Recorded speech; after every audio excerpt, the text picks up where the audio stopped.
know this rule exists. In fact, in 2026, Centrelink has made some real changes to how assets and deeming rates are calculated. And if you don't understand how these rules work for couples, you may be handing back money that is rightfully yours. Today, we are going to talk about something very important. How couples can legally, and I want to stress that word, legally, split their assets to get a bigger combined age pension. This is not about hiding money. This is not about doing anything wrong. This is about understanding the rules that already exist and using them the smart way, just like thousands of Australian retirees are already doing. My name is with you here on Centrelink Pension Bulletin, and if you are new here, this channel is all about helping you understand your pension, your entitlements, and how to get the most out of what you have worked so hard for. So please, stay with me for the next few minutes, because by the end of this video, you will understand exactly how asset splitting works for couples and whether it could help you too. Let's start with something simple. When Centrelink looks at a couple's application for the age pension, it does not look at each partner separately. It looks at your combined assets and your combined income. This is very important to understand. Many people think that if they put money in their own name, Centrelink will only look at that person's share. That is not how it works for couples. Centrelink adds up everything you both own, no matter whose name it is in. Your bank accounts, your shares, your superannuation, your investment properties, all of it gets added together. So why does splitting still matter? Here is where it gets interesting. There is one very big exception to this rule, and that exception is age. If one partner has not yet reached age pension age, but the other partner has, this creates a real opportunity. Money that is sitting in superannuation in the accumulation phase for the younger partner who is under pension age is not counted in the assets test at all. Let that sink in for a moment. Money in super for the younger partner simply does not exist as far as Centrelink's assets test is concerned, as long as that partner has not reached pension age and the money stays in accumulation phase. This means if you have some age gap between you and your partner, even a few years, moving eligible funds into the younger partner's superannuation could reduce your assessable assets. And a lower assessable asset amount can mean a higher pension payment. Now, I know what some of you are thinking. My partner and I are the same age, so this doesn't apply to us. Don't worry, we still have more strategies to talk about. Let's talk about the assets test thresholds for 2026, because this is the foundation you need to understand before anything else makes sense. As of March 2026, the asset test limits changed again, as they usually do twice a year, in March and September.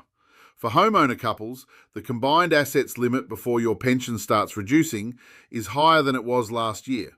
I won't get lost in exact numbers here because they change with each indexation, but as a general guide, homeowner couples can hold significantly more in assets before their pension is affected compared to non-homeowner couples. This is because your family home is completely exempt from the assets test, no matter how much it is worth. This is one of the most powerful and most underused facts in the entire pension system.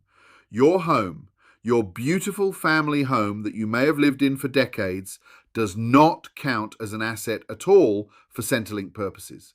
So here is a curiosity question for you. Did you know that some retirees are actually advised to put more money into home improvements rather than leave it sitting in a savings account? Why would that be? Because money sitting in the bank counts as an assessable asset, but money spent on your home, making it more comfortable, safer, or more valuable, simply disappears from the assets test. This is completely legal, and it is one reason financial advisors often suggest home improvements before applying for the pension. Now let's come back to couples specifically, because this is really the heart of today's video. For couples where there is an age gap, another common strategy is called a superannuation contribution splitting strategy. This is where the older partner, who may already be near or at pension age, contributes some of their own superannuation into their younger partner's super account. Why would someone do this? Because if the younger partner is still below pension age, that money becomes invisible to the assets test, at least for now, until that younger partner also reaches pension age. This strategy needs to be done carefully, and there are contribution rules and caps you must follow. This is exactly why we always recommend speaking to a licensed financial advisor or using Centrelink's own financial information service, which is completely free, before making any big moves. Let's talk about another point that surprises a lot of people. The income test and the assets test are actually two completely separate tests. Whichever one results in a lower pension payment for you, that is the one Centrelink actually applies. This means understanding both tests really matters, because sometimes lowering your assessable assets might not help you at all if your income test result is already the one holding your pension down. Here is something else that changed recently, and this affects couples in a very direct way. In March 2026, the Deeming rates increased. These are the assumed rates of return Centrelink applies to your financial assets, like bank savings, term deposits, and account-based pensions. The lower Deeming rate went up, and the higher Deeming rate went up too. This means Centrelink now assumes your money is earning more interest than it perhaps really is, even if your actual bank interest hasn't changed. For couples, this can be a bit of a double impact because your combined financial assets are used to calculate deemed income together.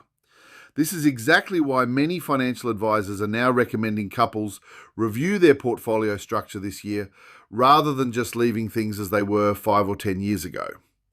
Now, here's a question worth thinking about.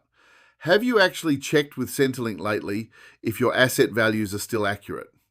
Many couples forget that cars, caravans, boats, and home contents also count as assessable assets, and most people overvalue these items massively. Your car from 8 years ago is not worth what you paid for it. Your furniture and household items are not worth their original price either. As a rough guide, a fair valuation for home contents for a couple is often estimated around $10,000 total, not the tens of thousands some people still declare from years ago. Correcting this alone, believe it or not, has increased some couples' pension payments quite noticeably. Let's talk about debt now, because this is another area couples often overlook. If you have a mortgage, a car loan, or a credit card balance, paying that down can directly reduce your assessable assets, as long as it is not linked to an investment asset. For example, using savings sitting in an offset account to pay down your home loan can be very effective, because your home is already exempt from the assets test. That money essentially disappears from your assessable assets the moment it goes toward your home loan, rather than sitting visible in a bank account. I want to pause here and ask you something. If you and your partner have never sat down together and listed every single asset you own, do you think you might actually be overpaying or underclaiming right now? Most couples have never done this, and Centrelink does not automatically update your assets for you. If your car depreciated, if your savings dropped after helping the grandchildren, if your investments changed in value, you need to report that yourself. Let's move to another strategy that couples sometimes use, and this involves the work bonus. If either partner is still doing some part-time work, even after pension age, the work bonus allows you to earn a certain amount from work each fortnight without it affecting your pension at all. This is wonderful news for couples who want to stay a little active, perhaps doing some casual work, some consulting, or helping out in a family business, without immediately losing pension income. Combined with smart asset planning, this can genuinely add real dollars back into your household each year. Now, here is something a lot of people don't realize, and it might surprise you. If you gift money to your children or grandchildren, there are limits on how much you can give away before Centrelink treats it differently. If a couple gives away more than the allowed limit in a year, the extra amount is still counted as if you still own it, for 5 whole years. This is often called deprived asset rules.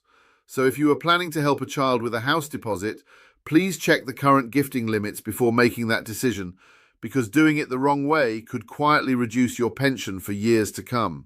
This is exactly why so many retirees are now booking a session with Centrelink's financial information service or a private financial advisor before making these kinds of family financial decisions. It costs nothing to ask first, but it could cost you dearly if you don't.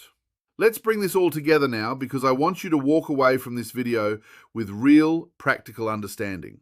Number 1, your combined assets and income as a couple are assessed together, not separately. except in specific situations involving age differences and superannuation in accumulation phase. Number 2, your family home remains completely exempt, and this is one of the strongest tools available to retired couples. Number 3, keeping your asset valuations accurate and up to date, especially for cars and home contents, can genuinely increase your payments. Number 4, paying down debt, particularly your home loan, can lower your assessable assets in a completely legitimate way. Number 5, gifting money to family needs to be done carefully, within the allowed limits, to avoid being penalised for 5 years afterward. And number 6, if there is an age gap between you and your partner, superannuation strategies involving the younger partner's account may create real opportunities worth exploring with a professional. I know this is a lot of information, and I know, especially if this is new to you, it can feel overwhelming. But please remember, you do not have to figure this all out alone. Centrelink's financial information service offers free appointments, and speaking with them, or with a qualified financial advisor who understands the age pension system, can make a real difference to your future. The difference between a well-planned strategy and simply leaving things as they are can sometimes mean thousands of extra dollars in your pocket every single year. Over 10 or 20 years of retirement, that adds up to an amount that could genuinely change how comfortably you live. So here is what I would like you to do. If this video helped you understand something new today, please give it a thumbs up. It truly helps this channel reach more people just like you, who deserve to know their full entitlements. If you have not yet subscribed to Centrelink Pension Bulletin, please consider doing so and tap that little bell so you never miss an update when the rules change again, because they always do. And please, leave a comment below. Tell me, are you and your partner the same age, or is there an age gap between you? I would love to know, because it might help me choose exactly what to cover in our next video. In our next video, we are going to talk about something many couples ask me about constantly, which is exactly how the deeming rates work, step by step, with real examples you can follow along with your own numbers. Thank you so much for spending this time with me today. Take care of yourselves, take care of each other, and I will see you very soon, right here on Centrelink Pension Bulletin.